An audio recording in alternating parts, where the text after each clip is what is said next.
हाँ भाई, रामलालो श्यामलालो, क्या हाल? मौज चल रही है? चलो भाई, कई लोग सोचते हैं मौज क्या होती है। मौज मतलब मस्ती चल रही है। चलो भाई, अच्छी बात भाई, बढ़िया बात। तो लास्ट टर्न पे पढ़ाई करते हैं, टाइम पास नहीं करते, बिल्कुल आ जाओ फटाफट। लास्ट टर्न पे अपन ने क्या पढ़ा था भाई? एक तो वेज कंस्ट्रेंट पढ़ा था। क्या पढ़ा था? Wedge constraint. फिर अपन ने बेसिक कहानी चालू करी थी भाई, जनरल फोर्सेस क्या होते हैं, फोर्सेस कैसी क्वांटिटी है, फिजिकल क्वांटिटी है, वेक्टर है, direction, magnitude, point of application. उसमें भी अपन ने 4 टाइप के नेचुरल फोर्सेस पढ़े भाई। ग्रेविटेशनल फोर्स है, न्यूक्लियर स्ट्रॉन्ग न्यूक्लियर फोर्स है, वीक न्यूक्लियर फोर्स है, इलेक्ट्रोमैग्नेटिक फोर्स है। इलेक्ट्रोमैग्नेटिक फोर्स का एक वीक फोर्स है, वीक फोर्स का एक हिस्सा नॉर्मल रिएक्शन है, नॉर्मल रिएक्शन कॉन्टैक्ट फोर्स का एक बेटा है। नॉर्मल रिएक्शन पे अपन चर्चा कर रहे थे। नॉर्मल रिएक्शन की चर्चा जो अपन कर रहे थे उसके बारे में अपन ने बहुत सारी बातें पढ़ी थी, जिसका रिवीजन फटाफट से कर लो, फिर आगे बढ़ते हैं। नॉर्मल रिएक्शन की बातें जो अपन लास्ट टर्न पे उतार चुके हैं। नॉर्मल रिएक्शन क्या होता है भाई? 2 डिफरेंट बॉडी पे लगता है। जो बॉडी कांटेक्ट में होती है उन्हीं पर लगता है, अपन जानते हैं। Perpendicular to the contact surface लगता है। 2 डिफरेंट बॉडीज पे लगता है। Acts in 2 opposite direction and its magnitude are same. Opposite लगता है, 2 डायरेक्शन अपोजिट होती है। अपन और जानते हैं, अपन क्या जानते हैं कि भाई acts in such a way that it tries to compress the body. क्या पिछले टर्न सब लिखवा चुका हूं? हाँ, रिवाइज करा रहा हूं। और लास्ट बात कि भाई वो जो लगता है वो इस बात, उसकी डायरेक्शन इस बात के इंडिपेंडेंट होती है कि एक्सेलरेशन ऑफ द सिस्टम कितना है। ये बातें अपने नॉर्मलाइजेशन के बारे में जानी थी। बोलो क्लियर है क्या एकदम? अरे हाँ ना तो बोलना पड़ेगा भाई। हाँ सर, ये बात अपने को एकदम क्लियर थी। अब मैं कुछ जनरल सेटअप्स जो आगे एनएलएम में या पूरी फिजिक्स में आएंगे उनके बारे में, जो जनरल सेटअप फिजिक्स में आएंगे उनके बारे में अपन बात करते हैं कि अच्छा भाई जो जनरल सेटअप आएंगे उनके लिए क्या करें, उनके लिए क्या करें। जो जनरल सेटअप आएंगे उनमें जो सवाल होंगे, क्या उनमें कैलकुलेशन करनी पड़ेगी? हाँ करनी पड़ेगी। पर क्या उसमें डायरेक्शन का भी महत्व है? हाँ सर, डायरेक्शन का भी महत्व है। तो क्यों ना उन सभी सवालों की डायरेक्शन आज सीख लें ताकि अपने को कोई कंफ्यूजन ना हो। आओ डायरेक्शन सीखते हैं, फिर धीरे धीरे सवाल में चलेंगे। Okay, find the direction of normal force. पहले बताओ क्या नॉर्मल फोर्स यहां पे भी है, यहां पे भी है और यहां पे भी है। ये टचिंग हो रही है ना, 1 टचिंग, 2 टचिंग, 3 टचिंग, तो इन तीनों जगह नॉर्मल रिएक्शन होगा। हाँ होगा। मान लो मैं आपसे पूछूं कि direction of normal force on A पर बी के द्वारा की डायरेक्शन बतानी है, कंफ्यूज नहीं होना है, और सी पर बी की वजह से बतानी है। सिंपल, वही जो भी आपको सिखाया है। बोलो यस और नो। हाँ सर, बिल्कुल ओरल है, फटाफट बता दो। ऊपर नीचे आना है, बस बता दो फटाफट। ए पर बी की वजह से, बी पर ए की वजह से नहीं, ए पर बी की वजह से और सी पर बी की वजह से क्या डायरेक्शन है नॉर्मल रिएक्शन की, बस ये बताना है। ये उसी से आ जाएगा जो आपने अभी सीखा है। चलो भाई, लो भाई, अगर अपन इन तीनों को अलग अलग बना लें तो अपना ए पर अगर अपन ध्यान से देखो तो ध्यान से देखो, मैं आपको सिंपल बताता हूं। क्या ये नॉर्मल रिएक्शन, ध्यान समझना, ए के नीचे अर्थ है, अगर सोचो तो ये डायरेक्शन हुई, मैं सारी बताता हूं इसमें। ये डायरेक्शन हुई normal reaction on A due to earth, ये हुई normal reaction on earth due to A. ये अगर अपन इस पे देखें तो ध्यान से समझना अच्छे से, बी पर ए वाला ऊपर लगा रहा है तो यह है normal reaction of A, normal reaction on B due to A. और बी पर सी कहां लगा रहा है, देखो ध्यान से, बी पे 2 टचिंग है। कौन सी? एक ए से वाली, ये ए वाला हो गया, और सी वाला कहां लगा रहा है? नीचे। तो normal reaction on B due to C, नीचे। ऐसे सी पर अगर देखो तो सी पर ए की नॉर्मल रिएक्शन है, किधर? ऊपर। तो normal reaction on B C due to B. तो एक तो आपसे ये पूछा था और एक आपसे पूछा था normal reaction on A by B.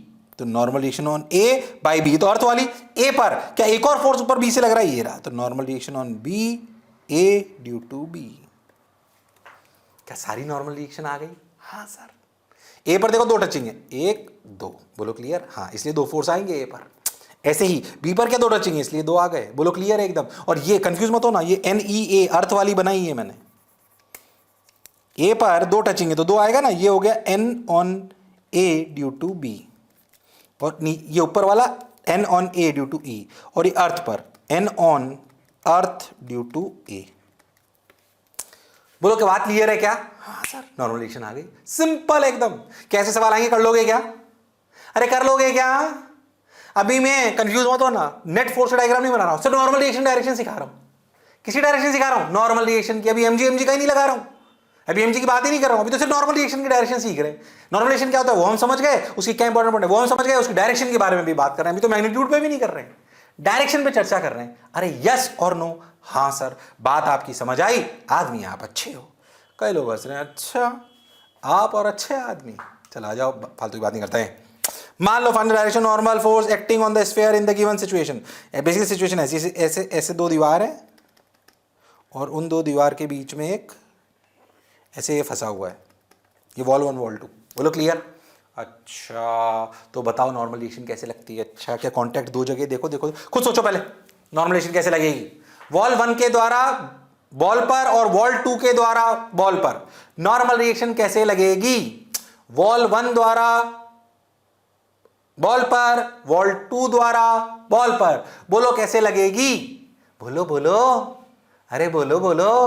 चलो देखो क्या है, कॉन्टैक्ट सरफेस, कॉन्टैक्ट सरफेस के परपेंडिकुलर वॉल लगाएगी बॉल पर force perpendicular to the contact surface, perpendicular to the contact surface ऐसे होगा। बिल्कुल सही सर। और क्या वॉल बॉल पर फोर्स ऐसे लगाएगी, उसे दबाना चाहेगी तो ऐसे लगेगा। ये देखो, ये ध्यान से देखो तो बोलो क्लियर। N1 लो भाई, दूसरा कलर लेता हूं लाल। वॉल 2 क्या again perpendicular to the contact surface, okay yellow. और ये N2। बोलो कहानी समझ आई क्या। क्या ये N2 और N1 बॉल पर लगने वाले फोर्स हैं वॉल द्वारा। अगर बॉल द्वारा बॉल पर देखो तो ये N2 और ये इधर येलो येलो डर्टी फेलो ऐसे। तुम्हें मेरी बात समझ आई कि नहीं आई। हाँ सर आई तो सही सर। बोलो क्लियर है क्या। अरे हाँ ना तो बोलना पड़ेगा भाई, अरे सोच लो भाई। हाँ सर बिल्कुल सही, जोरदार शानदार मजेदार। बोलो क्लियर है एकदम। पानी पी लूं क्या,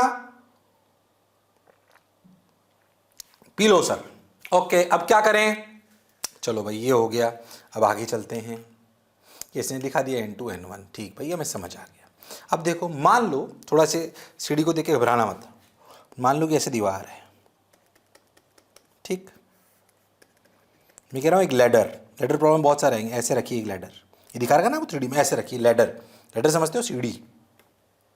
अब थोड़ा सा कंफ्यूजन होता है इसमें, क्यों, क्योंकि सीढ़ी जब ऐसे रखी होती है देखो ऐसे, तो ये कंफ्यूजन होता है कि यार ये जो सीढ़ी का एक पॉइंट ही तो टच हो रहा है इस जगह पर। हाँ सर, तो सरफेस जो कॉन्टैक्ट सरफेस है वो तो एक पॉइंट हो गया। एक तरीके से देखो तो ये पॉइंट ही हुआ ना बस, ये एक। ऐसे दो चीजें पूरी पूरी टच नहीं हो रही, तो कॉन्टैक्ट सरफेस चूज करने में अपने को कंफ्यूजन हो जाता है। कॉन्टैक्ट सरफेस चूज करने में अपने को कंफ्यूजन हो जाता है। हाँ सर बात तो आप सही कह रहे हो। फिर ध्यान से देखो, कुछ नहीं समझ, मतलब कुछ नहीं, क्या करना तो है समझो। ये पूरी सरफेस है, किसका एक पॉइंट टच हो रहा है, इस दीवार का या सीढ़ी का। सीढ़ी का, तो सीढ़ी का एक पॉइंट है, तो उस पॉइंट पे तो कॉन्टैक्ट सरफेस की आपको ऐसे कोई फेस नहीं बना सकते। तो जो पूरा टच हो रहा है यानी कि ये वाली सरफेस, इसको कॉन्टैक्ट सरफेस कंसीडर करेंगे। कंफ्यूज तो नहीं हो रहे। तो जो दीवार इस वाली सीढ़ी पर फोर्स लगाएगी उसका डायरेक्शन ऐसे होगा, क्योंकि सीढ़ी का एक पॉइंट टच हो रहा है, पर ये तो पूरी है, इसके परपेंडिकुलर तो यही होगा। यस और नो। तो ये जो पॉइंट होगा, ये जो पॉइंट होगा, कंफ्यूज मत होना, ये जो पॉइंट है, इस पॉइंट के लिए अगर अपन सोचें, इसका भले एक पॉइंट है, इसकी कोई बेस नहीं बन पा रहा जो टच हो रहा है, पर इसका तो बेस ऐसे ही होगा क्योंकि पूरा क्रॉस कर रहा है इस पॉइंट को, इधर भी है और इधर भी है। पर ये जो सीढ़ी है ये इधर और इधर नहीं है, ये इधर ही है बस। तो जो दोनों तरफ निकल रहा है वो कौन है, दीवार। तो उसके परपेंडिकुलर लेंगे। ध्यान रखना है, वैसे तो सब याद हो जाएगा अपने आप समय के साथ। बहुत सारे सवाल ऐसे आएंगे। अब सोच इस जगह पे किधर होगा, तेरे को समझ में आ जाएगी बात अगर मैंने बोला है। बोल किधर होगा, बोल किधर होगा। अपने आप समझ में आया कि सीढ़ी का तो एक ही पॉइंट है, क्या दीवार दोनों तरफ है, अगर दोनों तरफ है तो उसके परपेंडिकुलर। अच्छी चीजें सीख रहे हैं, याद रखना दिमाग में, पूरी फिजिक्स के लिए सीख रहे हैं, कंफ्यूज होने की आवश्यकता नहीं है। हाँ सर, तो N1 N2 आ गया, डायरेक्शन ही सिखा रहा हूं बस। अभी कुछ ऐसे इलस्ट्रेशन ले रहा हूं भाई, जैसे इससे पहले जो लिए थे तो आसान था, तो जनरली उसी पे आते हैं, बट ये कुछ इलस्ट्रेशंस हैं जिनमें कंफ्यूजन पैदा होता है। कंफ्यूजन जो पैदा हो रहा है उनके डायग्राम अभी बता दे रहा हूं, ताकि बाद में भी अगर वो आए, और आएंगे, इसमें कोई शक वाली बात नहीं है, अगर बाद में भी वो आए तो अपने मन में कोई शंका नहीं रहे, क्योंकि हम तो पढ़ते ही ऐसे मास्टर हैं जो दिखने में भी सुंदर है, सोचने में भी सुंदर है, बोलने में भी सुंदर है। वाह सर, खुद ही बड़ाई कर लिया करो आप अपनी। अरे तुम करते ही नहीं हो तो मेरे को करनी पड़ती है कि नहीं। अरे हाँ ना तो बोलो। अच्छा सर समझ आ गई बात। यानी कि अगर अपन देखें तो यहाँ पे नॉर्मलाइजेशन ऐसे होगी और यहाँ पे नॉर्मलाइजेशन ऐसे होगी। बोलो क्लियर है क्या। हाँ सर। चलो और देखो, ये थोड़ी सी सिचुएशन डिफरेंट है। इसमें क्या है, ऐसे है, देखो कंफ्यूज नहीं होना। ये अपनी दीवार ये अपनी दीवार, और जो अपनी सीढ़ी है ना, सीढ़ी वो ऐसे रखिए, देखो ऐसे, ये ऐसे समझो। अब इसको बोलो क्लियर। अब देखो फिर से 2 पॉइंट। चलो बताओ यहां पे नॉर्मलाइजेशन कैसे होगा, बोलो तुम बता दोगे अभी जो मैंने बोला उसको। जब एक पॉइंट टच हो रहा हो ना, तो कोई एक ऐसी सरफेस होगी जो दोनों तरफ होगी, उसके परपेंडिकुलर लेना चाहिए। देखो यहां पे किधर, बोलो ये लो N2, बोलो समझ आया। अब इस वाले पॉइंट को ध्यान से देखो, इसमें दीवार का पॉइंट टच हो रहा है कि सीढ़ी का, सीढ़ी दोनों तरफ निकल रही है, सीढ़ी दोनों तरफ निकल रही है। हां सर बात तो आप सही कह रहे हो। तो सीढ़ी की सरफेस के परपेंडिकुलर लेंगे कि दीवार की सरफेस के? सीढ़ी की सरफेस के। तो जो इस पे नॉर्मल लगेगा वो ऐसे लगेगा। ये ट्रिकी है थोड़ा सा, पर ऐसे अपने को दिमाग में याद होना चाहिए। मैं क्या सिखा रहा हूं? Direction of normal reaction. Normalization कैसे करते हैं, उसकी डायरेक्शन क्या होती है, उस पर इतनी चर्चा करी अपन ने। तो अपने को डायरेक्शन बनानी आनी चाहिए। फिर कह रहा हूं ये एनएम नहीं, क्या फोर्स तो पूरे मैकेनिक्स में बल्कि पूरी फिजिक्स में आएगा, इसलिए ज्ञान अपने को होना चाहिए। जब रोटेशन पढ़ेंगे तो इसी सीढ़ी पर सुंदर कन्या खड़ी कर देंगे, बालक खड़ी कर देंगे। तब सोचो अगर ये नॉर्मल रिएक्शन ही बनाने नहीं आएंगे तो टॉर्क कैसे लाओगे? इसलिए बेसिक अच्छे होने चाहिए। जिसने बेसिक से करी गड़बड़ उसके रिजल्ट में आई बहुत बड़ी गड़बड़। यस और नो? हाँ सर। चलो भाई बात समझ आ गई। हाँ सर ये दोनों हमें याद रहेंगे, बोलो क्लियर। अच्छा और देखो, और देखो आ जाओ।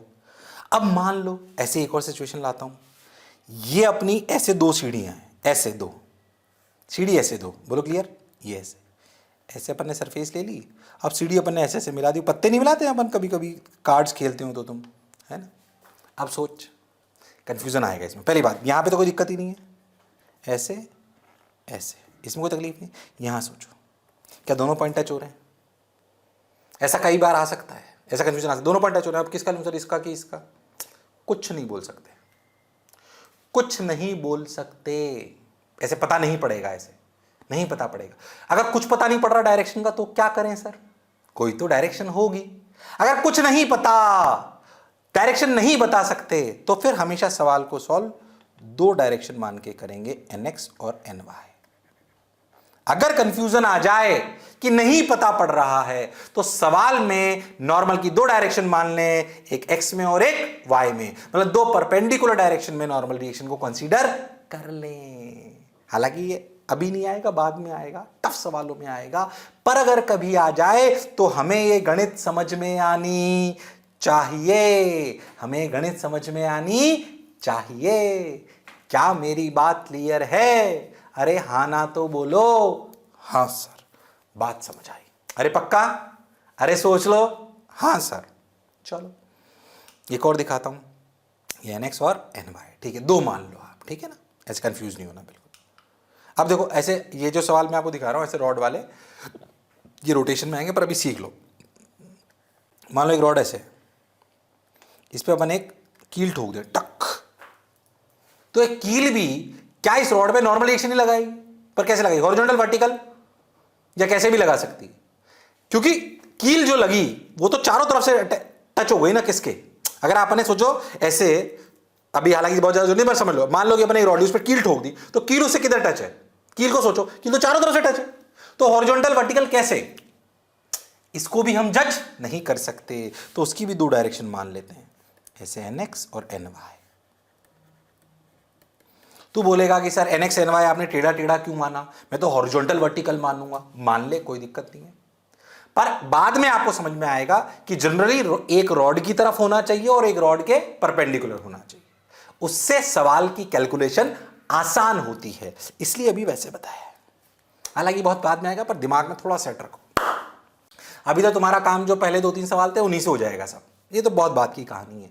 बट आज अपने को बात की कहानी सीखने के लिए, मुझे तो पता है ना बाद में क्या सिखाना है भाई, रोटेशन में कहां जाके फंसोगे तुम, तो आज अपने को थोड़ी सी क्लैरिटी होनी चाहिए। सोचो ऐसे रॉड घूमी, वो तो ठीक है घूम रही है, तो NX NY कैसे लिखेंगे? देखो ऐसे NX और ऐसे NY। बोलो आई के बाद समझ में?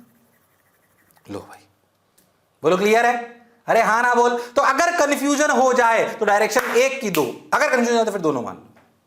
आगे कुछ सवाल आएंगे जहां पे कंफ्यूजन आएगा, पर आज अपने को क्लैरिटी होनी चाहिए। और नॉर्मल रिएक्शन कैसे लगता है इसकी बेसिक बात अपन जान चुके हैं, डायरेक्शन के बारे में उसके जान चुके हैं। और पै करूं कि आगे बढ़ जाऊं? पै का मतलब और बोलूं कि चल जाएगा काम? अरे पक्का? अरे सोच लो, अरे बोलो राम लालो श्याम लालो, अरे गारंटीड। चलो भाई, अच्छा भाई, तो ये बात थी किसकी? किसकी थी? नॉर्मल रिएक्शन की डायरेक्शन की। अब बेसिक सा रूल जो आप जानते भी होंगे, आपने पढ़ा भी होगा 9th में, फिर से मैं एक बार रिपीट कर देता हूं। Newton's first law. Newton's first law कहता है, न्यूटन्स फर्स्ट लॉ क्या कहता है? बहुत सिंपल बात कहता है कि अगर किसी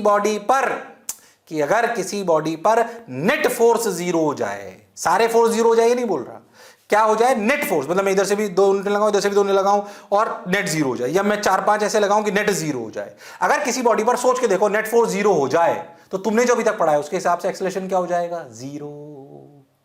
मतलब उस पर कोई फोर्स नहीं लग रहा।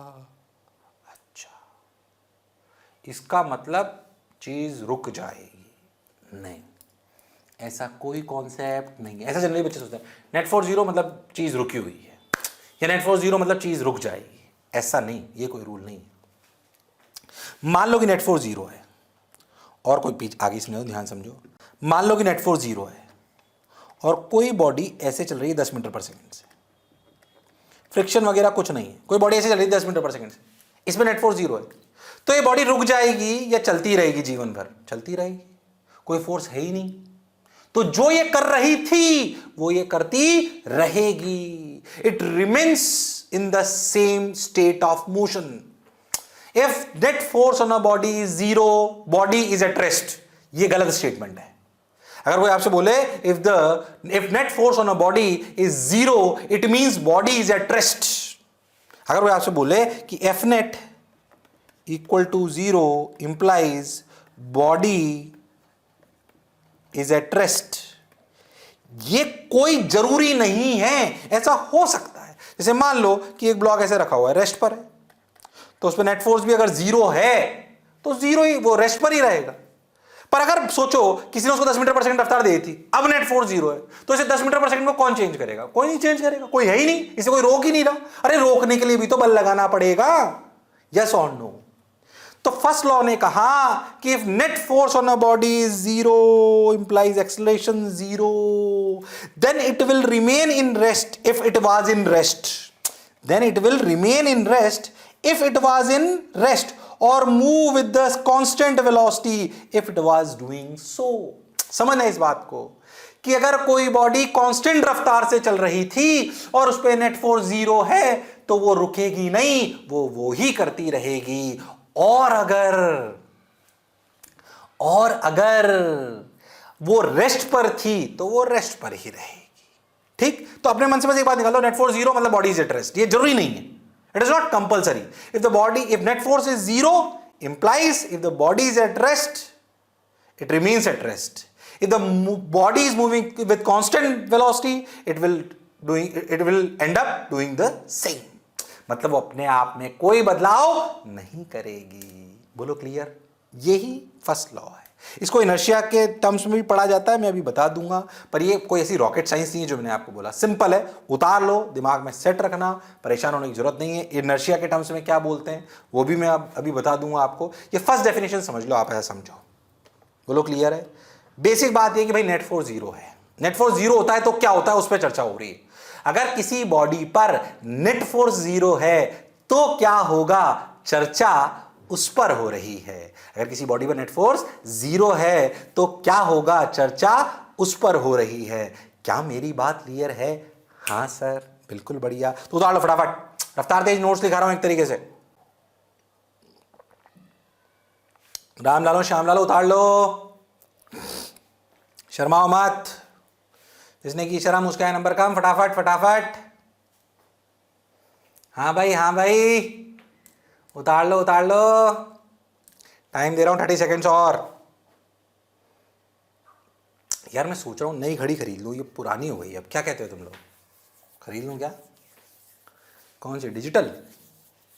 मैं भी वही सोच रहा हूं। मेरी भी बोल तो रही थी कि भाई एनिवर्सरी पे मैं आपको डिजिटल वॉच दिलाऊंगी। अब खुश हूँ कि दुखी हूँ मुझे समझ ही नहीं आता। खुश इसलिए हो सकता हूँ कि भाई डिजिटल वॉच दिलाएगी, दुख इस बात से हो सकता हूँ कि पैसे तो मेरे ही हैं, है कि नहीं? चल आ जाओ, उतार लिया क्या? हाँ सर, बिल्कुल बढ़िया। इसको कई बार इनर्शिया के नाम से भी समझाया जाता है। ध्यान से देखो, आ जाओ। ये क्या हुआ? हाँ, हो गया ना ये तो, आ जाओ। First law is also known as law of inertia. Inertia क्या होता है आपने सुना हुआ होगा, पहले फिर भी वापस बताता हूं। The ration of particle to change its state of rest और of uniform motion along a straight line. वही कि अगर किसी भी बॉडी जो रुकी हुई है या कांस्टेंट रफ्तार से चल रही है, अगर उसमें बदलाव लाना है तो क्या बल लगाना पड़ेगा। तो बल लगाने का मतलब क्या वो एडमेंट है चीज कि भाई मेरे पे तो जोर लगाओगे तभी मैं बदलूंगा, नहीं तो अगर मैं रुका हुआ हूं तो रुका ही रहूंगा, और अगर मैं कांस्टेंट से चल रहा हूं तो चलता ही रहूंगा। मुझ में अगर बदलाव लाना है तो मेरे पे बल लगाना पड़ेगा, यानी कि फोर्स लगाना पड़ेगा। This is known as inertia. Resistance towards change is what? Inertia. किसी में ज्यादा किसी में कम। जैसे मान लो मैं बैठा हुआ हूं 50 किलो का, कई लोग हंस रहे हैं, अरे सर चल झूठे, 50 किलो के, कम से कम सर आप 1 क्विंटल के हो। 1 क्विंटल का नहीं हूं मैं, 50 प्लस माइनस 30 कर लो, चलो कोई बात नहीं। खैर, तो मान लो 50 किलो का बैठा हूं। अब तुम में से कोई है भाई साहब शानदार 100 किलो का लड़का, वो भी बैठा हुआ है, हम दोनों बैठे हुए हैं। बोल किसको हिलाना मुश्किल होगा, मुझे कि उस 50 किलो के लड़के को? सॉरी 100 किलो के लड़के को, 100 किलो के लड़के को। यस और नो? That is inertia. ठीक है। रेजिस्टेंस किसी में कम ज्यादा वो एक अलग बात है, उस पर अभी ज्यादा चर्चा नहीं कर रहे। अभी एक सिंपल सी बात समझते हैं। ठीक है, तो अपन फील करते हैं कि अच्छा भाई inertia is basically a position for change. तो if the net force on a body is zero, then if it is at rest, it remains at rest, and if it is moving with constant velocity, it remains to do so. इस चीज को बदलाव करने के लिए क्या force लगाना पड़ता है? तो इसे बोलते हैं लॉ ऑफ इनर्शिया, कि the resistance of particle to change its state of rest और of uniform motion along the straight line. बोलो क्लियर है? इनर्शिया रेस्ट में भी हो सकता है, मोशन का मतलब उसकी स्पीड भी चेंज हो सकती है और डायरेक्शन भी चेंज हो सकती है कि नहीं? अगर उसकी स्पीड चेंज हो तब भी उसमें बदलाव आएगा, अगर उसकी डायरेक्शन चेंज हो तब भी उसमें बदलाव आएगा। तुम तो बस ये लिखने की जरूरत नहीं है, तुम तो बस ये लिख लो, ऐसे भी लिखते हैं कभी कभी। तो law of inertia, inertia feel करें तो भैया रेजिस्टेंस फॉर चेंज। जनरल भाषा में अगर बात करें तो अगर मोटा आदमी और पतला आदमी बात करें तो किसको हिलाने में मुश्किलात आएगी? मोटे आदमी को। इस पर भी थोड़ा सा बदलाव लाऊंगा, अभी आगे चेंज करूंगा थोड़ा सा, जब न्यूटन सेकंड लॉ की तरफ अपन बढ़ेंगे तब। अभी इतना ही। क्या मेरी बात यहां तक क्लियर है? अरे हाँ ना तो बोलना पड़ेगा। हाँ सर बिल्कुल क्लियर है, पक्का? अरे सोच लो, अरे गारंटीड? हाँ सर। चलो ये तो लॉ थे, अपन तो आगे बढ़ते हैं सवालों की तरफ। बोलो क्लियर? तो नेट फोर्स जीरो। ठीक, अच्छा भाई एक सिंपल सवाल पूछता हूं, सवाल के थ्रू आपको बात समझ में आएगी। एफवीडी भी आपने सुना होगा, एफवीडी इसके बाद बताऊंगा, पहले समझो एक सिंपल सवाल। नेट फोर्स जीरो, सबसे पहले सवाल करूंगा नेट फोर्स जीरो के, फिर सेकंड लॉ पढ़ाऊंगा, फिर एक्सेलरेशन वाले सवाल आएंगे, पर पहले नेट फोर्स जीरो वाले तो करो। नेट फोर्स जीरो वाले तो करो। एक सिंपल सवाल, अभी तक तुमने जो भी पढ़ा है, find the fourth force such that the body is in equilibrium. Equilibrium का मतलब net force is zero. 3 force आपको पता है, ऐसे कंफ्यूज ना होने के लिए ऐसे एक्स एक्सिस मान लो, ऐसे वाई एक्सिस मान लो। तो फोर्थ फोर्स आपको बताना है F4 in I cap and J cap terms such that body is in equilibrium. मतलब F1 vector, F2 vector, F3 vector, 3 दिखाई दे रहे हैं फोर्स। इन तीनों और उस चौथे को मिलाकर, इन तीनों और उस चौथे को मिलाकर नेट फोर्स जीरो होना चाहिए। नेट फोर्स जीरो होना चाहिए। ध्यान से देखो तो वेक्टर है, चारों वेक्टर मिलके जीरो होने चाहिए। तो एक्स पे रिजॉल्व कर लो, वाई पे कर लो, नेट जीरो होना चाहिए। तो उसका एक्स कंपोनेंट भी आ जाएगा और वाई कंपोनेंट भी आ जाएगा। करो सिंपल वेक्टर, आप तो भूल जाओ फोर्स फोर्स पढ़ रहे हो। चौथा वेक्टर किधर कि चारों का सम जीरो। रिजॉल्व करो, आंसर लाओ। कर सकते हो तुम। ऐसा सवाल मैं दूसरा नहीं कराऊंगा, ये तो सीक्वेंस में लाने के लिए करा रहा हूं। चलो भाई करो भाई।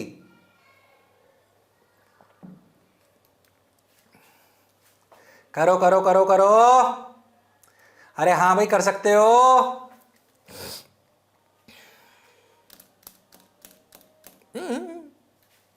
चलो आ जाओ, मैं भी करूँ, करो भाई। ये अगर अपन इधर x ले लें और इधर y ले लें तो अपने को ये बात समझ में आती है भाई। 10 और 50 को तो रिजॉल्व करने की जरूरत है ही नहीं, 20 को कर लेते हैं। 20 cos 37, 20 इंटू 4/5 16, 20 sin 37 12।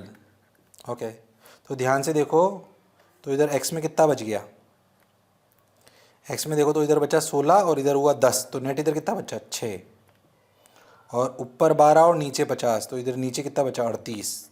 तो इन तीनों का जो रिजल्टेंट आया वो तो इधर आया, 6 इधर और 38 इधर। तो सोचो नेट अगर 0 होना है तो चौथे का x वाला 6 इधर होना चाहिए और 38 ऊपर होना चाहिए चौथे का। ये fy4, ये fx6, समझ में आ रहा है कि नहीं आ रहा? fx4 बोलो क्लियर है? बस यही तो करना है। अगर ये हो गया तो क्या नेट 0 हो जाएगा, 6 6 को मार देगा, 38 38 को मार देगा। तो पहले तीनों का रिजल्ट निकाला, चौथा उसके अपोजिट ले लिया, यही तो करा। अरे यस और नो? तो मेरा आंसर आना चाहिए, अगर f4 की बात करूं मैं तो f4 वेक्टर मेरा आना चाहिए -6i cap plus 38j cap. तुम्हें सवाल बिल्कुल समझ नहीं आया? अरे आया कि नहीं आया? अरे सोच लो राम लालो श्याम लालो, आया कि नहीं आया? हाँ सर आया। अरे पक्का? अरे गारंटीड? हाँ सर आ तो गया सर, सही तो लग रहा है सर। लो भाई आंसर आ गया क्या? टिक टिक टिक है, चलिए रिजॉल्व करा। -6i cap plus 38j cap, -6i cap plus 38j cap आ गया। ऐसा सवाल और नहीं कराऊंगा, वेक्टर है तो प्योर बेसिक। पर इक्विलिब्रियम के लिए, इक्विलिब्रियम का मतलब net force 0, f1 vector, f2 vector, f3 vector plus f4 vector 0। अगर 3 वेक्टर दे रखे हैं तो उनका वेक्टर निकाल लो, उसको चौथे के अपोजिट कर लो। नहीं आया? अरे हाँ ना बोलो भाई, अरे सोच लो भाई। ओके हाँ सर, बात समझ आई, अच्छी भी लगी। अब क्या करें सुने। एक चीज जो आपने पहले भी सुनी होगी जिसे बोलते हैं फ्री बॉडी डायग्राम। एक्चुअली क्या होता है, जैसे मान लो कि मैं ऐसे खड़ा हूं, अभी क्लास में होता है तो मैं आपको सबको बुलाता हूं। अब 3 4 लड़कों को बुला लिया मैंने, अब वो सब मुझे दबा रहे हैं ऐसे टिंग टिंग टिंग टिंग, बोलो यस और नो, सब दबा रहे हैं, कोई इधर से कोई इधर से। वो एक्सटर्नल बॉडी हो गई मेरे लिए। तो सोचो मान लीजिए कोई लड़का है जो मेरे को इधर से दबा रहा है, तो क्या मेरे पे इधर फोर्स लगाएगा? कोई लड़का है जो इधर से लगा रहा है तो कोई इधर लगाएगा, कोई इधर से फोर्स लगा रहा है तो कोई इधर जाएगा फोर्स। अगर मैं धरती पे खड़ा हूं तो क्या धरती भी मेरे पे नॉर्मल ऊपर लगा रही है? तो इस लड़के द्वारा फोर्स, इस लड़के द्वारा फोर्स, तो मैं एक फ्री बॉडी हूं, मैं एक बॉडी हो गया। अब मेरे आसपास जितनी भी चीजें हैं ना वो मेरे लिए एक्सटर्नल बॉडी हो गई। बिल्कुल।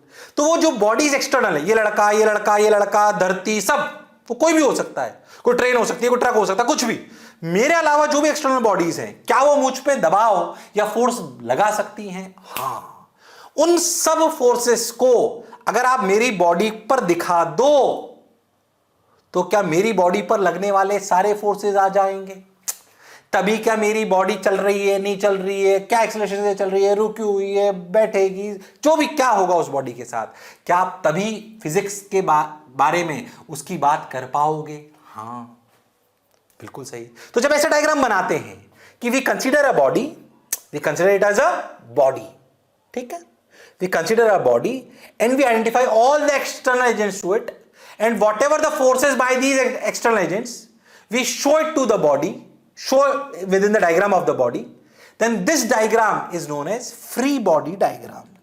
Free मतलब खाली बॉडी अकेली, बोलो क्लियर? बाकी सब एक्सटर्नल को अपन ने एक एक्सटर्नल एजेंसी मान लिया, और जो जो फोर्सेस उस बॉडी पे लगाएंगी उसको अपन एक डायग्राम में बना लेंगे, तो उसे कहते हैं फ्री बॉडी डायग्राम।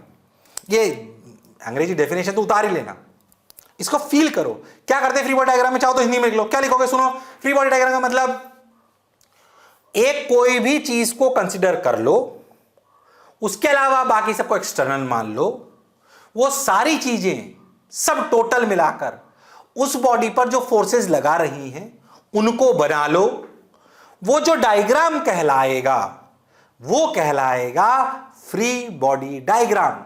क्या वो डायग्राम उस बारे में ये बताएगा? जैसे मान लो तुम हो, अब तुम एक फ्री बॉडी हो, तुम पे साला टीचर का भी प्रेशर है, टेस्ट का भी प्रेशर, ये सब एक्सटर्नल एजेंसी हो गई, पापा का भी प्रेशर, मम्मी का भी प्रेशर, भैया का भी प्रेशर, ये सब प्रेशर है, फोर्स हो गए बेसिकली। तो तुम तो एक फ्री बॉडी हो, लाई एक छोटी सी जान बच्चा, अब उससे बहुत सारे प्रेशर, मास्टर कह रहा है पढ़, पे माँ बाप कह रहे हैं पढ़, मम्मी कह रही है पढ़, पापा कह रहे हैं पढ़, भाई कह रहे हैं पढ़, रिलेटिव कह रहे हैं पढ़, टेस्ट में नंबर कम आ रहे हैं तो उस पर प्रेशर बन गया, भाई उसे एग्जाम देना है तो उसे प्रेशर बन गया, उसको कोई सुंदर कन्या भटका रही है उसे नहीं भटकना, ये भी एक प्रेशर है। बोलो है कि नहीं?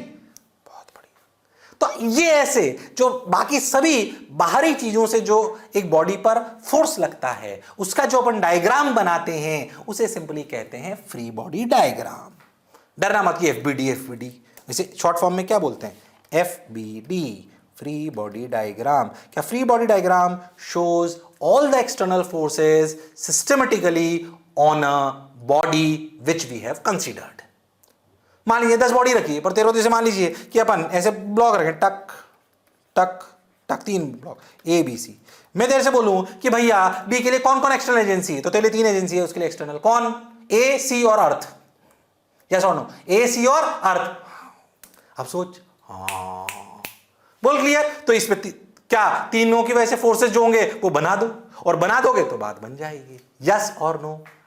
वो क्या कहलाएगा? एफबीडी। क्या कहलाएगा? एफबीडी।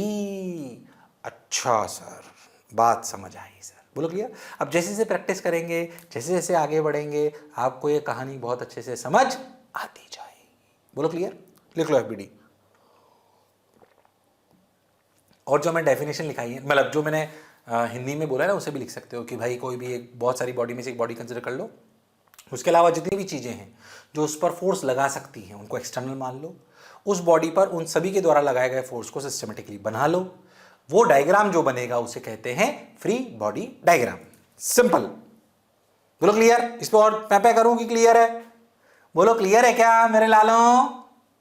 अरे हाँ ना बोलो भाई, अरे सोच लो। हाँ सर बिल्कुल क्लियर, मौज आ रही है सर, आ जाओ। अब क्या करें, अब क्या करें, बस अब सवाल करते हैं, और क्या है, आ जाओ। फ्री बॉडी डायग्राम, सवाल क्या मतलब, इसको थोड़ा सा और समझते हैं। फ्री बॉडी डायग्राम को अगर अपन और अच्छे देखें तो क्या करें, देखो ध्यान से। जैसे मान लो ये अपनी अर्थ, ये बी और ये, अब देखो अगर अपन बी पे फ्री बॉडी डायग्राम बनाना चाहते हैं तो अपन क्या करेंगे, फ्री को बी को सबसे पहले आइसोलेट कर लो। क्या कर लो? आइसोलेट। या मैं आपको स्ट्रक्चर्ड तरीके से बता रहा हूं कि कैसे बनाओगे ताकि आप सवाल को आसानी से सॉल्व कर पाओ। सबसे पहले आइसोलेट कर लो। लो भाई स्टेप्स, वैसे तो ऐसे कुछ नहीं, तेरे को समझ में आ गया बट फिर भी steps. Isolate the free body, बोलो क्लियर है। ड्रॉ द एक्सटर्नल फोर्सेज, जो भी एक्सटर्नल एजेंसी थी। अगर सवाल अच्छे से सॉल्व करना है तो एक चीज और ध्यान रखो, choose the axes and resolve the forces. जैसे मान लो, ऐसे समझा रहा हूं कि अगर कोई बॉडी है ऐसे, इस पर एक फोर्स ऐसे लग रहा है, जैसे अभी अपन ने पिछला ही सवाल करा था और एक ऐसा था, अभी पिछला सवाल करा ना, ये करा था ना, इसमें मान लो ऐसे 3 फोर्स लग रहे हैं, तो बेस्ट तरीका क्या है, ऐसे एक्स और वाई मान लो, और जो फोर्सेस एक्स और वाई के अलोंग नहीं हैं उनको क्या कर लो, रिजॉल्व। क्या कर लो? रिजॉल्व। तो ये जो थर्ड स्टेप है ना, ये सवाल को आसान करने के लिए, डायग्राम तो यही बन जाएगा, isolate the free body, draw the external forces. क्या इस जगह पे एफबीडी तैयार है? तो थर्ड स्टेप में किस लिए लाया हूं? थर्ड स्टेप इसलिए लाया हूं ताकि आप सवाल आसानी से कर पाओ। थर्ड स्टेप में क्या करना है, एक्स और वाई मान लो। अब सर एक्स और वाई मान लें, जनरली आप एक्स और वाई क्या हॉरिजॉन्टल वर्टिकल मानते हो, आपको सवाल अपने आप समय के साथ बताने लगेगा कि एक्स और वाई कैसे मानने हैं। मान लो कि आपका डायग्राम ऐसा है, तो आपको समय के साथ अपने आप समझ में आएगा कि एक्स और वाई ऐसे मानने हैं। कुछ टेंशन मत लो तुम लोग, वो अपने आप समझ में आने लगेगा, फील आने लगेगी अपने। और ऐसा नहीं कि हॉरिजॉन्टल वर्टिकल मान लो तो सवाल गलत हो जाएगा, पर एक्स और वाई एक्सिस ऐसे माननी चाहिए कि सवाल आसान हो जाए। और फिर उन एक्स और वाई एक्सिस के अलोंग, उन एक्स और वाई एक्सिस के अलोंग फोर्सेस को क्या कर लो, रिजॉल्व। तो भैया आसानी से दिखेगा सब कुछ। तो क्या तरीका है, सबसे पहले बॉडी को आइसोलेट करो, उस पर जितनी भी एक्सटर्नल एजेंसीज हैं उनके द्वारा फोर्स अच्छे से बनाओ। उसके बाद एक्स और वाई एक्सिस चूज करो, एक्स और वाई एक्सिस ऐसे चूज करो ताकि सवाल आसानी से सॉल्व हो जाए। इसका कोई रूल नहीं है, ये एक्सपीरियंस के साथ आ जाएगा बहुत आसानी से। और फिर फोर्सेस को रिजॉल्व कर लो। क्या कर लो, रिजॉल्व। तो सवाल हमेशा आसानी से हो जाएगा। तो सवाल हमेशा से आसानी से हो जाएगा। तो लिख लो, ये स्टेप्स फॉर फ्री बॉडी नहीं है, ये है steps for solving question easily. बोलो क्लियर? उसमें एफबीडी भी आ गया। बॉडी को आइसोलेट करो, एक्सटर्नल एजेंसी को देखो, उनके द्वारा फोर्स लगाओ, उनके डायग्राम को अच्छे से देखो और फिर एक्सरसाइज चूज करो ऐसे कि सवाल आसानी से हो पाए और फिर उनको रिजॉल्व कर लो। उनको क्या कर लो? रिजॉल्व। ओके ओके सर, बात समझ में आ गई, इसमें कोई शक वाली बात नहीं है। उतारो फटाफट।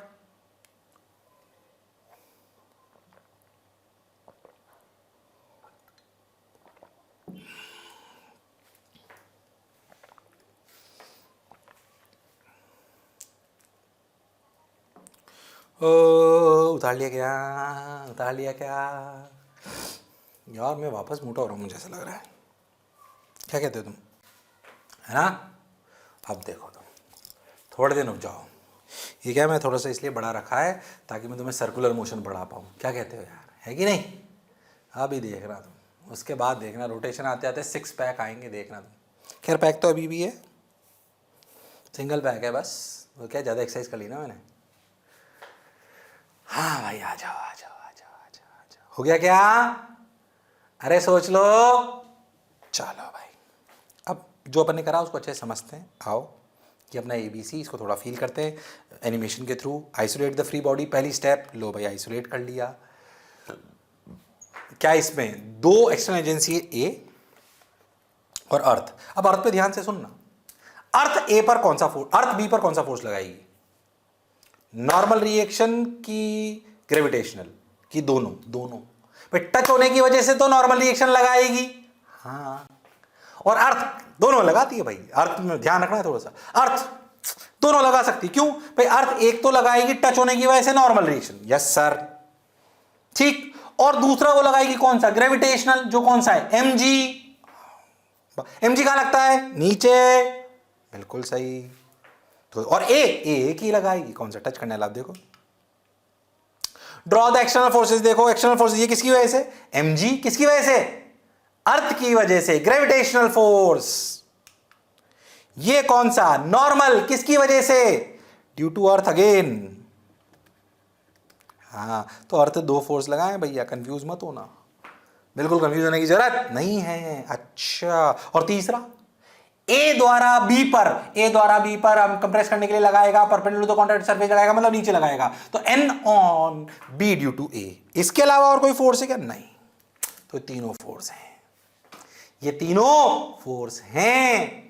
अब सोचो कि अगर बी रुका हुआ है, इसमें ये अर्थ द्वारा, एक सिंपल सी बात कह रहा हूं मैं आपको, समझना अच्छे से, कि अगर एक बॉडी ए है, सिर्फ ऐसे रखी हुई है एक, तो सोचो इस पे अर्थ एक तो फोर्स लगाती है नीचे mg और एक अर्थ लगाती है ऊपर n।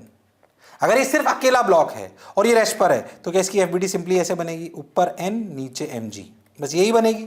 और अगर ये बॉडी इक्विलिब्रियम पे है तो क्या तू बोल देता है n बराबर mg?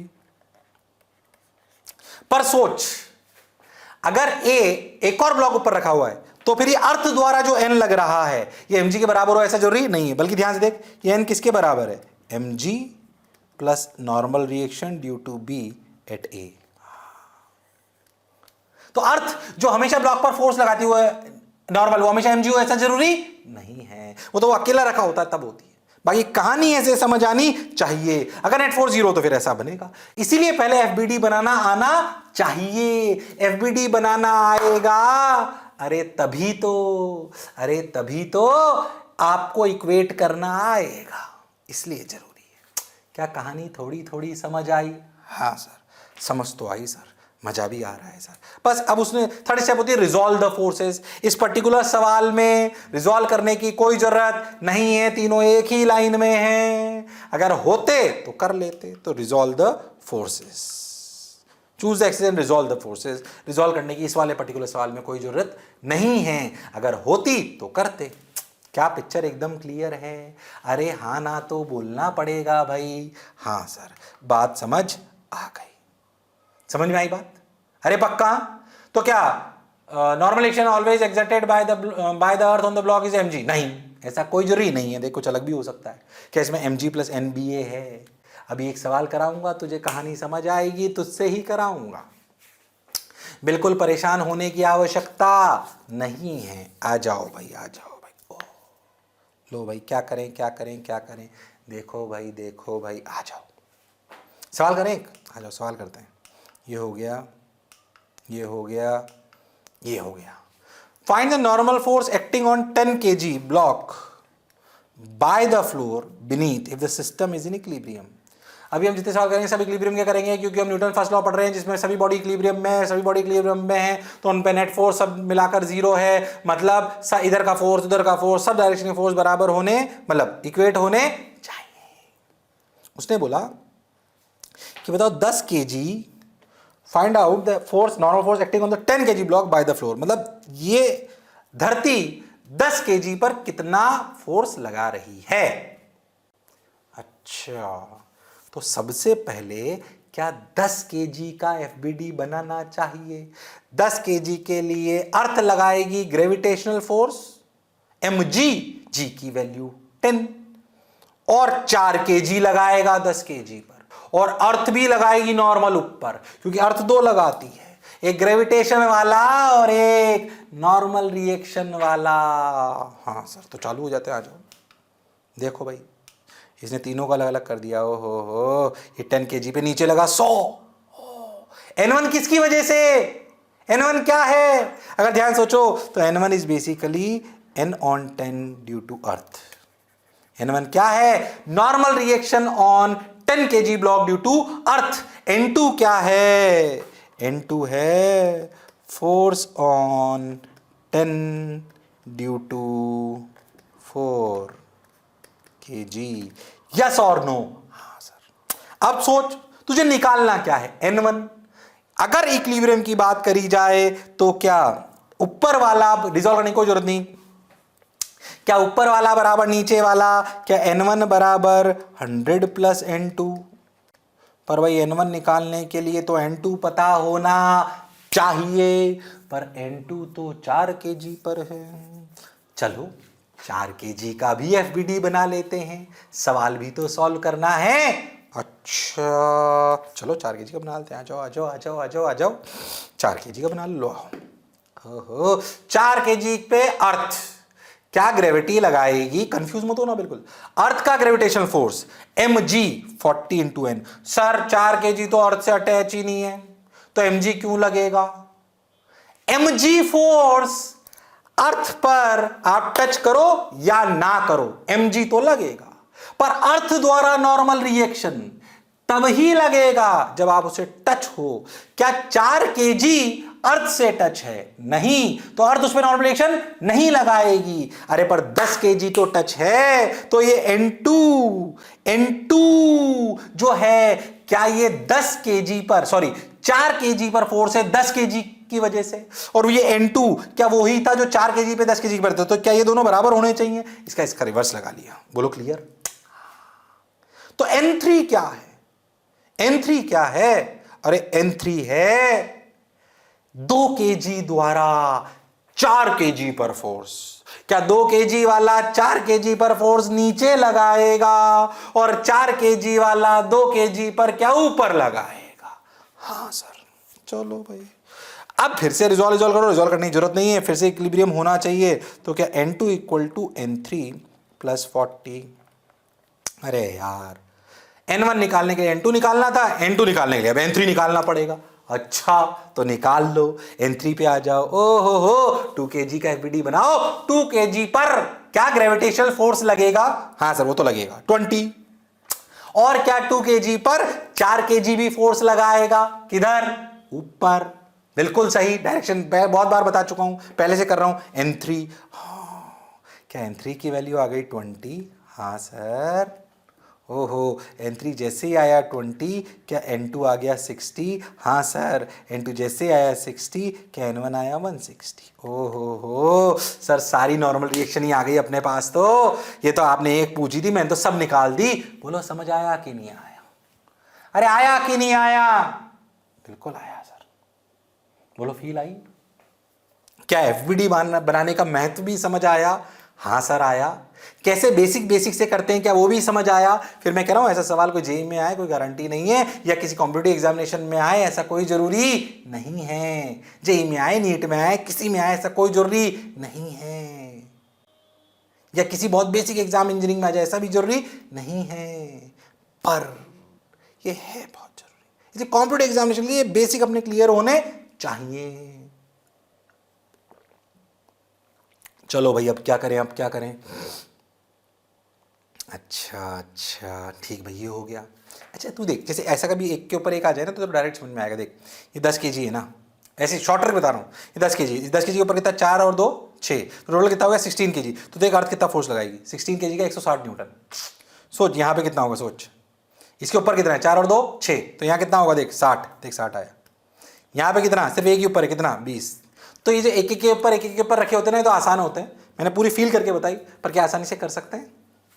जैसे ओरली बता देना तेरे को, अगर मेरी बात समझ में आई तो। ये 5, ये 3, ये 2, चल बोल ओरली। यहाँ पे कितना नॉर्मल, डायरेक्ट 5 3 2 10 100 mg। यहाँ पे कितना 50, यहाँ पे कितना 20। समझ में आया? मैं डायरेक्ट लिख दिया तो क्या पूरी फील करके बताई तो भी समझ में आया? हाँ सर बिल्कुल समझ में आया, गड़बड़ करने की जरूरत नहीं है। अरे पक्का, अरे सोच लो। हाँ सर सोच लो, कोई तकलीफ नहीं सर, कोई तकलीफ नहीं, मौज है पक्का। चलो भाई आ जाओ, आगे बढ़ जाऊं, तेज तो नहीं हो रहा, डर तो नहीं लग रहा? हाँ भाई आ जाओ, 160 न्यूटन आ गया। हाँ बढ़िया सवाल करते हैं। Find the normal forces acting on the sphere in the given situation. ऐसे 2 दीवारें टिक टिक, याद है ऐसे डायग्राम भी बताया था। सोचिए वॉल 1, ये वॉल 2, ये वॉल कैसे नॉर्मल लगाएगी, ये भी कैसे नॉर्मल लगाएगा। अच्छा सवाल है, मैथ से प्योर, बोलो क्लियर। ये एंगल आपको 37 डिग्री दे रखा है। मान लो ये 5 kg का है कॉन स्फीयर, और ऐसे 2 दीवारों के बीच में फंसा हुआ है। तो ये दीवारें इस पर कितना नॉर्मल रिएक्शन लगा रही हैं, सिमेट्रिक है बिल्कुल, बिल्कुल सिमेट्रिक। ये दीवारें इस स्फीयर पर कितना नॉर्मल रिएक्शन लगा रही हैं, डायरेक्शन में आपको सिखा चुका हूं। तो आपको स्टेप बाय स्टेप करना है। क्या करना है, सबसे पहले बॉडी को आइसोलेट करो, सारे फोर्सेस बनाओ, उनको रिजॉल्व करो और इक्वेट करो, and you will get the answer. That is the strategy, that is the strategy. Try करो, ट्राई करो, कर सकते हो तुम लोग, ट्राई करो। वो हुनर, वो काबिलियत, वो इंसानियत तुम में है। अरे करो करो भाई।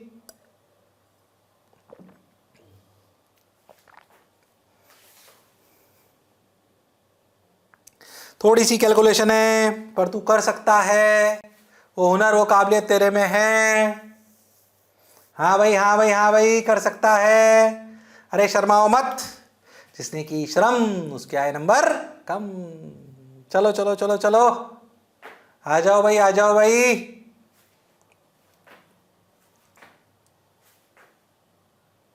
नहीं कर रहा, करो करो करो, मैं बताऊं, मैं बताऊं, ट्राई करो, चलो ट्राई करो। 1 मिनट दे रहा हूं पूरा, मैं सो जाता हूं। ये तुम्हें टाइम देता हूं ना, मेरा ये टाइम काटना मुश्किल हो जाता है। क्या करूं, क्लास में होता हूँ तो किसी बच्चे को छेड़ लेता हूँ, अब तुम्हें कैसे छेड़ूं? गाना ही गाऊं, राजस्थानी गाना सुनाऊं तुम्हें? अर कालियो कूद पड़ो र मेला में कि साइकिल पंचर कर लायो। अर ओह बीवी टाइम नहीं निकला, गाना भी गा लिया, बीवी को याद नहीं कर सकता। ओके ओके, चलो चलो चलो चलो चलो।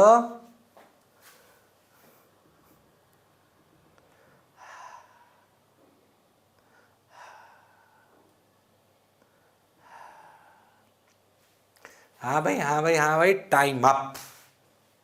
कैसे टाइम अप, देखो अब देखो, ये अपन ने बॉडी को आइसोलेट कर लिया। ध्यान देखो, ये ऐसे 37 डिग्री, तो ये वाली वॉल, ये वाली वॉल क्या नॉर्मल ऐसे लगाएगी, ऐसे परपेंडिकुलर टू द वॉल, और ये भी ऐसे लगाएगी। याद है पहले डायग्राम अभी बताया था, देखो ध्यान से। ये N1 है इस W1 वॉल द्वारा, बोलो क्लियर। अब ध्यान से एंगल को समझना, देखो ऐसे, मैं तुम्हें कंफ्यूजन नहीं होता, ध्यान से देखो। ये ऐसे है वॉल, इसके परपेंडिकुलर है ये N1, ठीक है। तुम ध्यान से देखो तो ये एंगल 37 है, ठीक है। ऐसे कन्फ्यूज़न भी नहीं होना बिल्कुल। ध्यान से देखो, ये 37 है, ये 90 है, ठीक है, ये ऐसे जाएगा, ठीक है, ये 37, ये 90, तो ये कितना 53, तो ये भी 53, तो ये 37। बोलो एंगल समझ आ रहा है? हाँ देखो, ये N1, ये N2 बिल्कुल सिमेट्रिक चलेगा। ये अपना 50 क्यों, ये अर्थ नहीं लगाया, mg। बोलो क्लियर, तीनों फोर्स आ गए। हाँ अब देखो एंगल आ जाएंगे, ऐसे एंगल नहीं बना अपन, देखो ध्यान से, कंफ्यूज मत होना, बिल्कुल बिल्कुल सिमेट्रिक है। तो देख ये N1 का ये एंगल कितना है, देखिए कोई कैलकुलेशन में मिस्टेक नहीं कर रहा मैं, ये 37 बिल्कुल सही, तो ये भी कितना 37 बिल्कुल सही। तो ध्यान से देख, अगर इनको रिजॉल्व करें तो इधर आएगा 4n1/5, इधर आएगा 4n2/5, इधर आएगा 3n1/5, इधर आएगा 3n, मैं देखना मतलब एंगल में कोई गलती नहीं करी हो, 3n2/5। अगर x एक्सिस में बराबर होना है तो 4n1/5 बराबर 5, 4n2/5, तो n1 बराबर n2। वैसे क्या ये मैं सिमेट्री से भी बोल सकता था कि अगर बिल्कुल सिमेट्रिक है तो दोनों दीवारों द्वारा लगाया गया नॉर्मल रिएक्शन बराबर होगा। हाँ सर, तो n1 बराबर n2। अब n1 बराबर n2 जैसे ही आया, क्या अपन लिख सकते हैं, उसे n ही मान लो, तो n2 बराबर n1, तो क्या 6n/5 ऊपर वाला force should be equal to 50। बोलो क्लियर है? तो n की वैल्यू कितनी आई, 250/6, 125/3। तुम्हें मेरी अभी देखने में मतलब ये अच्छा सवाल है, यूं तो ढंग से एफबीडी, इसलिए पहले नॉर्मल रिएक्शन कैसे लगती है ये पता होना चाहिए। उसके इधर वाले कंपोनेंट कट गए, इधर वाले जुड़ गए, mg के बराबर हो गए, और प्योर ज्योमेट्री से एंगल निकालने भी आने चाहिए, वरना ये एफबीडी के देखो वेक्टर से रिजॉल्व करना आना चाहिए, नीटली डायग्राम बनाना आना चाहिए, आपको नॉर्मल रिएक्शन की डायरेक्शंस क्लैरिटी से समझ में आनी चाहिए, तभी आप इन सवालों को कर पाओगे, वरना कर पाना संभव नहीं है, वरना कर पाना संभव नहीं है। इसलिए ध्यान दो, इसलिए ध्यान दो। बोलो क्लियर? अरे हाँ ना बोलो भाई, अरे सोच लो। हाँ सर, बहुत बढ़िया, बहुत सुंदर, हो गया लो। अरे पक्का हो गया, एक और हो जाए, अरे पक्का, चलो आ जाओ। अब देखो, find the normal forces acting on the sphere in the given condition. Logic पहले ध्यान समझना अच्छे से।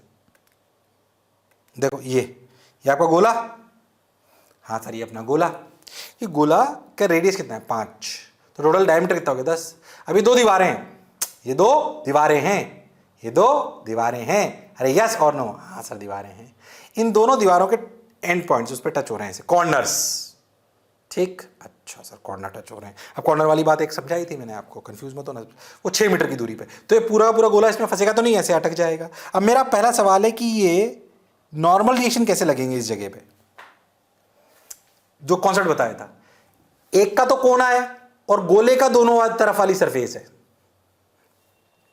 अच्छा तुम्हें पता है कि नहीं पता, किसी भी सर्कल पर अगर परपेंडिकुलर डालना हो तो क्या उसको रेडियस से ज्वाइन करने वाली लाइन पे डाल देना चाहिए? ये पता है कि नहीं पता कि radius is always perpendicular to the surface of the sphere. हाँ सर, नहीं पता तो सीख लो। हो तो सोचो, क्या ये फोर्स नॉर्मल रिएक्शन ऐसे लगेगा, क्या इसकी वजह से ऐसे लगेगा, क्या सिमेट्री से बोल सकते हैं ये दोनों बराबर हैं? हाँ सर बोल तो सकते हैं। ये कहानी नॉर्मल रिएक्शन की डायरेक्शन से आई है, इसलिए ये अपने को समझ आनी चाहिए। नहीं आया, अरे आया कि नहीं आया? अब सॉल्व कर दो, देखा कर सकते हो क्या, देखा, अरे कर सकते हो क्या, अरे ट्राई करो, कर सकते हो क्या, देखा तो सॉल्व करके बताओ भाई। अरे राम लालो श्याम लालो सॉल्व करके बताओ, शर्माओ मत। नहीं सर हम कैसे करेंगे सर, करो, चलो करो, पूरा 1 मिनट देता हूं, फिर से मैं सो जाता हूं, आ जाओ।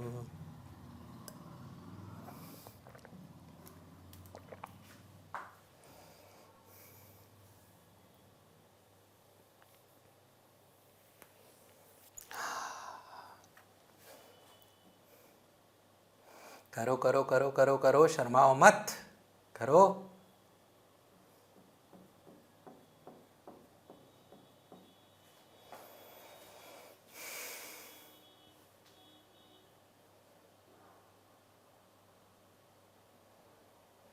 लास्ट 10 सेकेंड्स, फिर मास्टर आ जाएगा पिक्चर में। गलत फील्ड में आ गया वैसे, मैं हीरो बनना चाहिए था, क्या कहते हैं, है कि नहीं? हाँ चलो टाइम आप आ जाओ। ये कहानी समझ में आई एन। अब इसके लिए क्या एंगल चाहिए, ध्यान से देखना। एवडी बनाया है अपन ने, देखो इधर, अच्छा ये समझना पहले, यू नो एन इधर, ये एन इधर, और एम जी कहाँ नीचे। 10 kg तो नीचे कितना लगेगा? 50 न्यूटन। क्यों 10 kg है, 5 kg है? 10 kg तो 50 न्यूटन क्यों लगेगा? 100 लगेगा। ये तो गलत लिख रहा भाई, 100 लगेगा।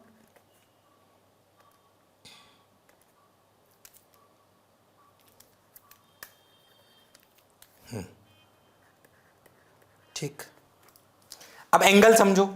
ये टोटल कितना है इधर, यहाँ 6, तो ध्यान से देखो, ये कितना 3, रेडियस कितना 5, तो ये 3 या 5, तो देख ये एंगल कितना हुआ 53, तो देख ये कितना हुआ 37, तो देख ये कितना हुआ 4। ओके, अब सोच, ये एंगल 53, तो नॉर्मल भी अपना ऐसे लग रहा है, तो सोच के देख, क्या ये भी 53, तो क्या ये 37? हाँ, तो देखो ये एंगल कितना हुआ 37, ये भी कितना हुआ 37। सिमेट्री से देखें तो ये एन का इधर जो 3n/5 और 3n/5 आएगा वो कट जाएगा। क्या 4n/5 और 4n/5 जुड़ जाएगा, तो क्या 8n/5 इक्वल टू 100? अरे तुम्हें नहीं आया, आया कि नहीं आया? हाँ सर आ गया, कोई दिक्कत वाली बात नहीं है। तो इसे से मार लो, 4 से मारो तो 2n, ये कितना 4 से मारो तो 25, तो 25 × 5 125/2। बोलो क्लियर? न्यूटन। बोलो क्लियर है क्या? ये 100 कर लेना, 125/2 न्यूटन आंसर सही दे रखा है। बोलो क्लियर है क्या? अरे सोच लो, अब खुद बताओ। इसमें फिजिक्स ज़्यादा नहीं है, छोटे छोटे फिजिक्स के कॉन्सेप्ट, वेक्टर रिजॉल्व करने आना, नीट डायग्राम बनाना, सब सजाना, नेट फोर्स 0 हो तो रिजॉल्व करना आना आपको चाहिए, जो अपन वेक्टर में सीखा था। इसलिए कह रहा हूँ, बेस बनता जाएगा तो सब्जेक्ट अच्छा होता जाएगा। 12th में आते आते ऐसा लगेगा वाह यार मजा आ गया, पूरी फिजिक्स ऐसे घूमेगी आपको। मुझे आज जो पढ़ा रहा हूँ मुझे पता है वो आगे कहाँ का काम आएगा, क्या मैग्नेटिज्म में लगेगा, क्या मॉडर्न में लगेगा, क्या इलेक्ट्रोस्टैटिक्स में लगेगा, क्या हीट में लगेगा। तो मैं उन सब बातों का आज ध्यान रख लेता हूँ ताकि आपको वहां पर इन बेसिक कॉन्सेप्ट की वजह से दिक्कत ना आए। बोलो क्लियर है? यही तो अनुभवी मास्टर से पढ़ने का फायदा है। सर आप और अनुभवी लगते तो नहीं हो। अरे हाँ कि ना? हाँ सर। बोलो क्लियर? अरे सोच लो, एक और टफ करा दूं, एक और टफ करा दूं? अरे सोच लो, करोगे? आ जाओ। ओ हो, थोड़ा और टफ हो गया है। मैथ्स है वैसे, सही बताऊं तो बिल्कुल कंफ्यूज नहीं होना। क्या है? मैथ्स। ढंग से करो।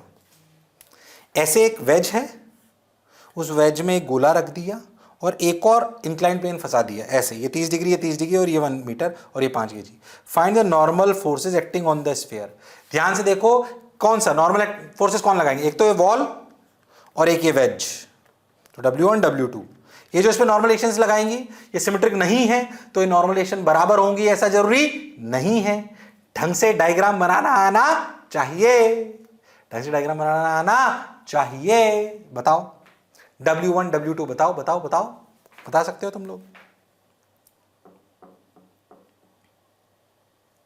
बताओ भाई बताओ, अरे बताओ, ट्राई करो अच्छे से, बढ़िया शानदार तरीके से ट्राई करो। आराम से टाइम दे रहा हूं, फिर से 1 मिनट, फिर मैं बताऊंगा। थोड़ा सा ये मैथ्स वाइज अच्छा है, मतलब एंगल का ध्यान रखना पड़ेगा आपको, बहुत आसान नहीं है। कंसेप्चुअल तो सीख चुके तुम, अब आपकी मैथ्स अच्छी होनी चाहिए, रिजॉल्व करने की ताकत अच्छी होनी चाहिए, डायग्राम अच्छे से बनाने की ताकत होनी चाहिए। करो।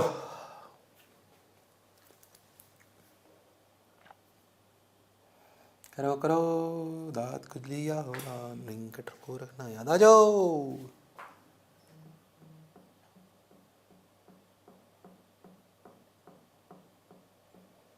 बोलो भाई, बोलो भाई, बोलो भाई।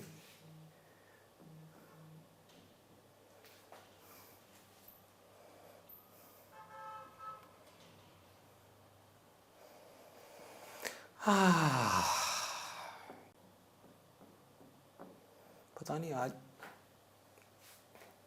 डल डल सा लग रहा है।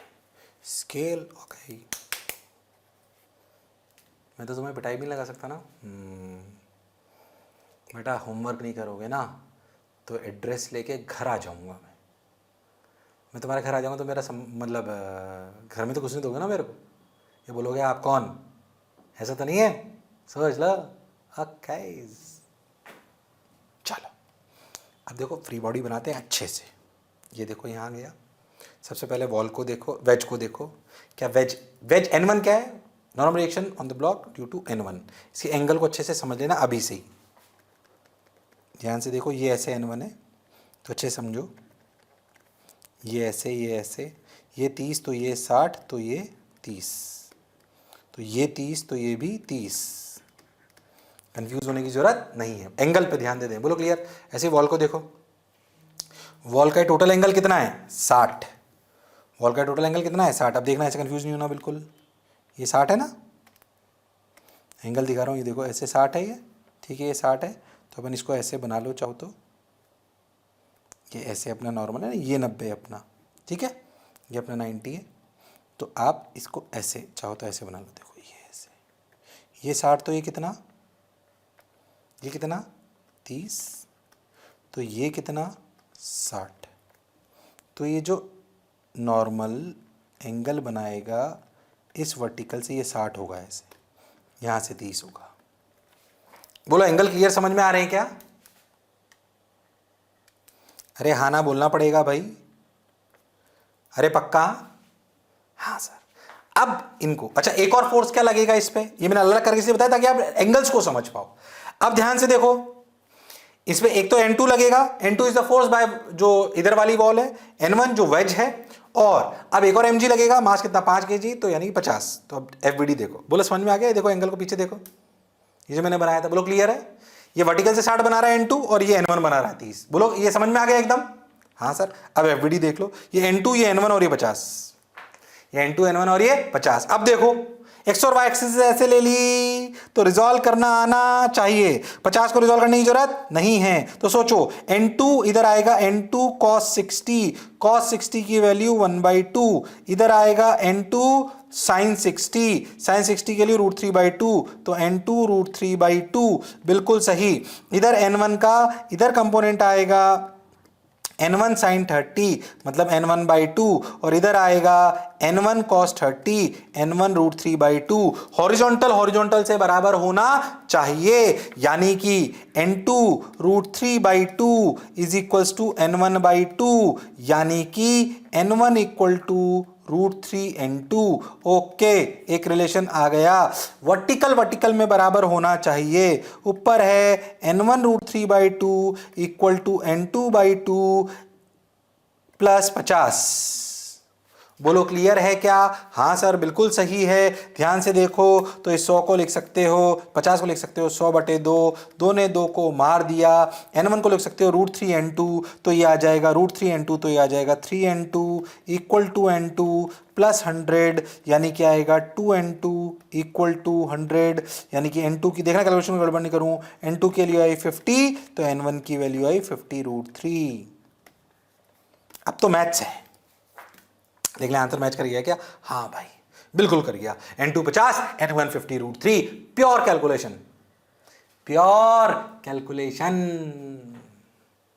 आपकी बुद्धि चलनी चाहिए, गड़बड़ करने की आवश्यकता नहीं है। 3-4 अच्छे सवाल करा दिए, कैसे बहुत सवाल हो सकते हैं, आगे और भी कराऊंगा। आज समय खत्म हो गया है, अगले टर्न पे फिर आऊंगा ऐसे ही सवाल लेकर जो आपकी जिज्ञासा को शांत करेंगे, और साथ ही साथ आपने जो अभी तक सीखा है, कितना सीखा है, कितनी काबिलियत है, वो भी दिखाएंगे। इसलिए पढ़ के रखना, गड़बड़ करने की आवश्यकता नहीं है। अगला लेक्चर मास्टर यहीं से शुरुआत करेगा।